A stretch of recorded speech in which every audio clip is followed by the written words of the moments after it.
What is up, fight fans? Boom! Luke Rockhold is down. You just got to win in 6 seconds. Talk to me. 6 seconds. 6 seconds. I told you I'm a different level, you know. In today's video, some wild brawls, questionable judging, and fighters losing control. Misfits 22, already one of the craziest nights in influencer boxing history. Also in this video, fans react to Tony Ferguson's emotional win. That's what I'm talking about. This shit means something to me, man. Plus, the MMA world was surprised to see Islam Makhachev open as a huge favorite against Jack Della Maddalena. Conor McGregor makes headlines again. Conor McGregor makes headlines again. And did Oleksandr Usyk just get caught in a lie? So let's find out. But don't forget to like and subscribe. We are almost to 100,000 subscribers. So let's do this together while we hit that milestone. The Misfits returned with their 22nd event, Ring of Thrones, at the AO Arena in Manchester, and it was absolute madness from start to finish. While fans expected wild fights, nobody thought that the night would spiral this far out of control. It all started in the prelims. Carla Jade and Lil Beezy went at it after their fight, exchanging heated words and nearly throwing hands backstage. I'm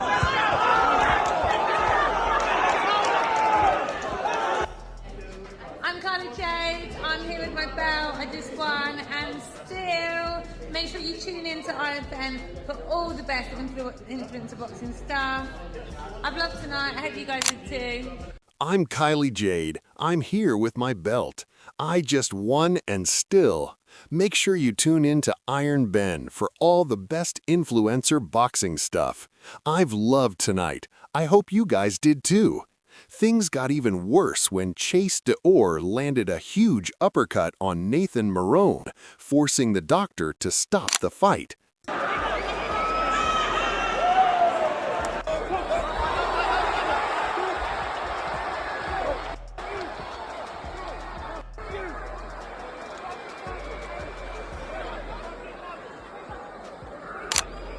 Marone completely lost it, sparking a post-fight brawl that spilled backstage. Fans could not believe their eyes when footage surfaced of people literally using dustpans as weapons.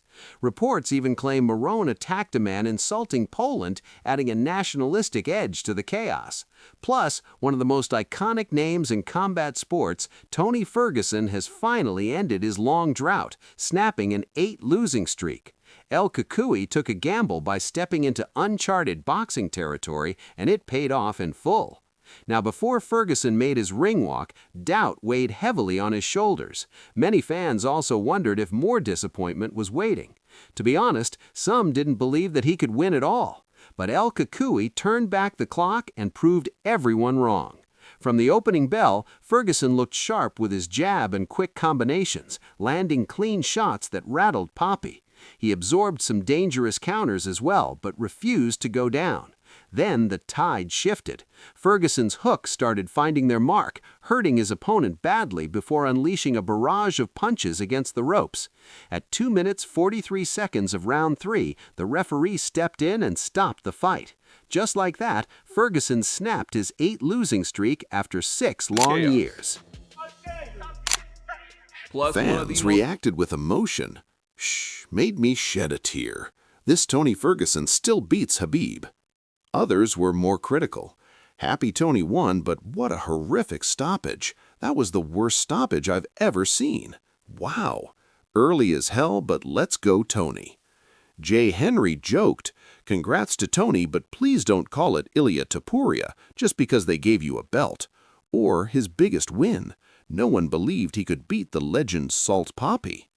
No matter what people say, I personally am just happy for Tony.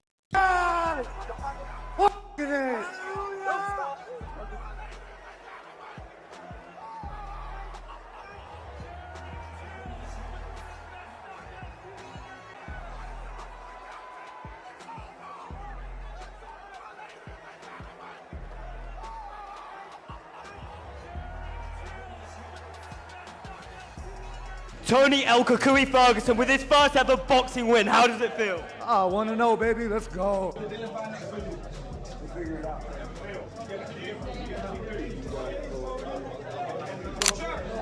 What about you guys? Share your thoughts down in the comments and let's move on. Now, nobody ever thought we would be talking about Dillon Danis fighting Eddie Hall, but the storyline suddenly got real after what happened at Misfits 22. Dillon shocked everyone by pulling off a slick guillotine choke on Warren Spencer, forcing the tap and becoming the new Misfits champion. After the victory, Dillon reacted and became so confident that he even claimed he could beat Islam Makhachev. Tony.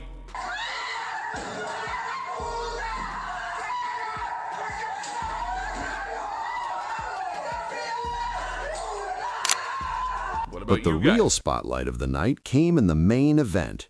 Darren Till finally stepped into the ring with longtime rival Luke Rockhold.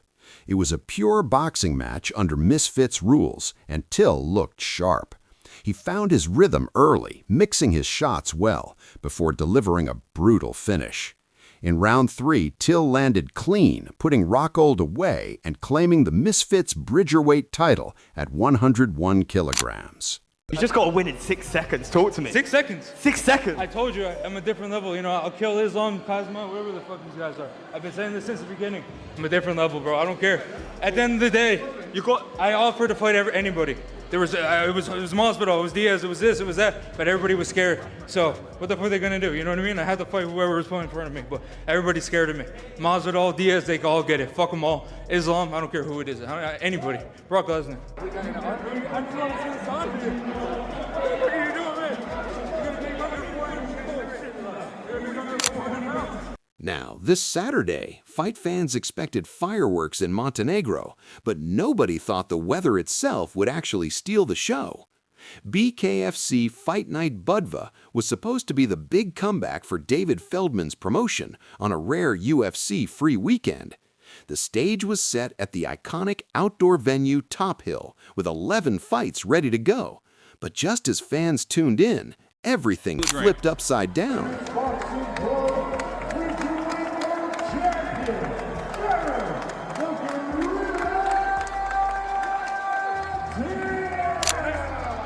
Heavy rain poured down on Budva for hours, flooding the venue and forcing BKFC to delay the broadcast. But the story didn't stop with the rain. Drenched from head to toe, McGregor posted a video on Instagram with his classic mix of humor, saying,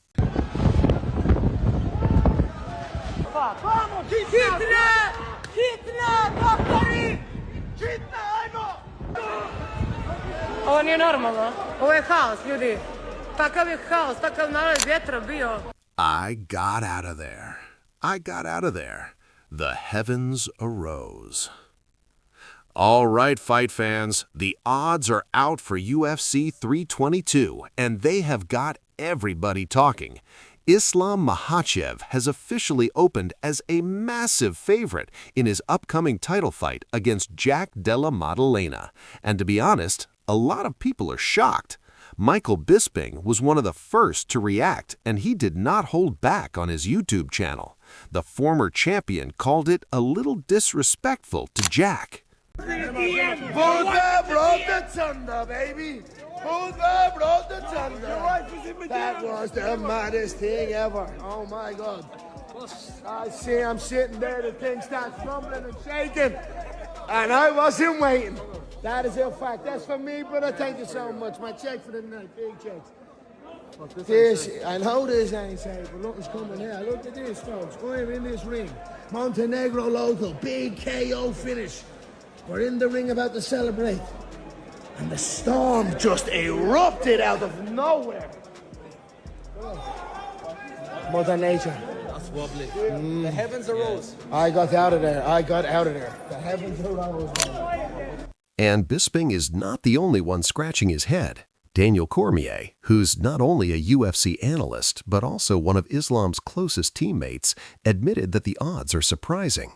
I think a lot of people will put their money on Jack.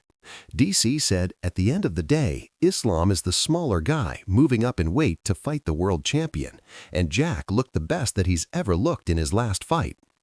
The betting lines went public last Friday, right after the UFC officially confirmed that Makhachev versus Maddalena would headline UFC 322 on November 15th at Madison Square Garden.